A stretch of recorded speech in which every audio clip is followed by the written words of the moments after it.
Have you ever felt a sudden rush of anger or fear in a seemingly harmless situation? If so, you might be experiencing what psychologists call being triggered.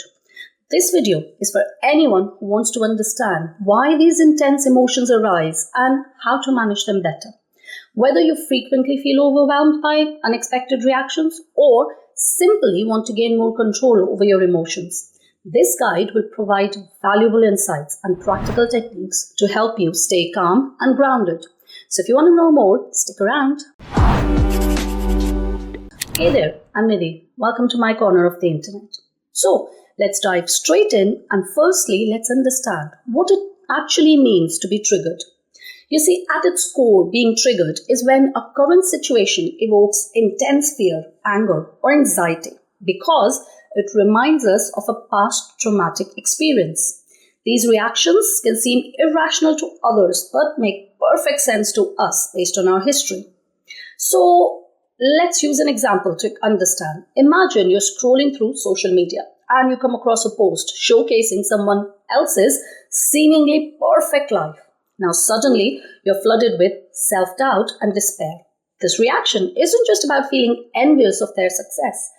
It's a reflection of deeper unresolved issues from your past, such as feeling of inadequacy or failure instilled by past experiences or relationships. These triggers act like puzzle pieces connecting current events with old traumatic memories, making the present moment feel as distressing as those past experiences. So, now that we understand this a bit better, how do we actually stop getting triggered? Well, the first step in managing your triggers is to actually identify them. Pay attention to the situations or people that set off intense emotions in you. Write these triggers down and note what exactly you're worried about in those moments. So, for example, you might notice that you become very anxious every time you receive an email notification from, let's say, your boss. Now, by paying close attention to your feelings, you realize it's because your boss often criticizes your work harshly, causing you to doubt your competence and value at work. Another example, let's say, is feeling a surge of panic whenever you're invited to a large social gathering.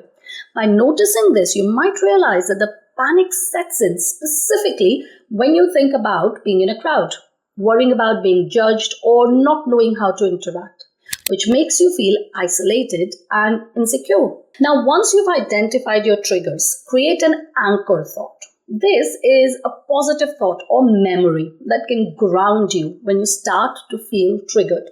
So, for example, if you feel anxious every time you pull into your driveway because of a difficult roommate, recall a moment when you successfully navigated a conflict or enjoyed a peaceful evening. Another example is, let's say, coping with workplace stress.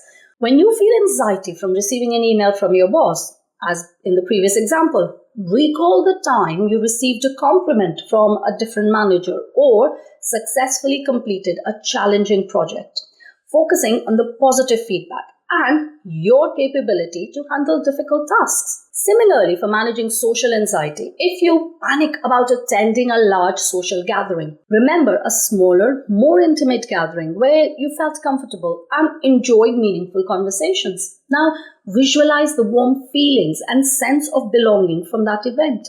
You see, when you start to feel panicked about the upcoming large event, bring to mind that smaller gathering, reminding yourself that you have the ability to connect with people and enjoy social interactions, even if it starts small. Now, let's talk about a practical method to use when you feel triggered.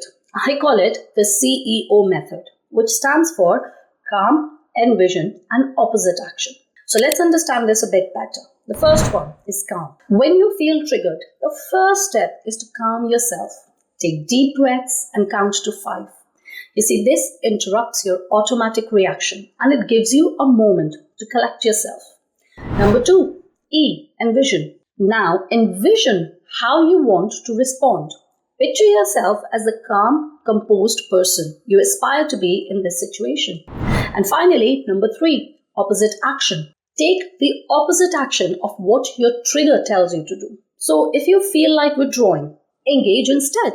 If you feel like lashing out, respond with kindness or neutrality.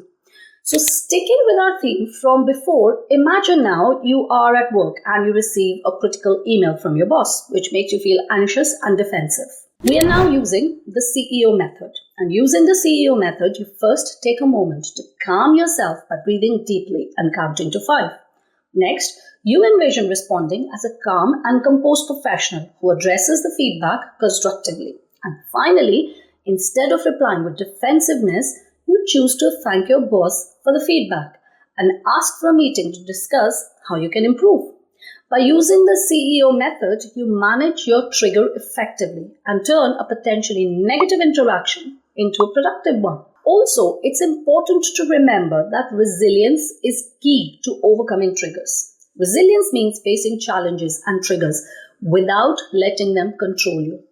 Studies have shown that resilient individuals can transform negative experiences into opportunities for growth.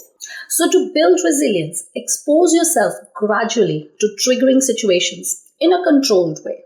You see, this technique is used in therapy for PTSD, and it helps desensitize you to these triggers over time. Remember, avoiding triggers altogether can actually make them more powerful, but facing them helps reduce their impact. So, for example, if you feel anxious in crowded places, start by visiting a small, less crowded cafe and gradually increase the crowd size over time. Initially, spend just a few minutes there and slowly extend your stay as your comfort level increases. This controlled exposure helps reduce the anxiety that's associated with crowds and builds your resilience in managing such situations. Ultimately, learning to manage your triggers takes time and effort, but it leads to greater emotional freedom and resilience. By understanding your triggers, creating anchoring thoughts, and applying the CEO method, you can navigate life's challenges with more confidence and control. Thank you for watching this video. If you found it helpful, please like, share, and subscribe to my channel if you haven't already. Your subscription costs you nothing, but it helps small channels and content creators like me grow on YouTube. And also share this video with someone who you think might benefit from it. And remember, resilience is not about getting triggered. It's about how you handle those triggers when they come. See you in the next one. Till then, take care.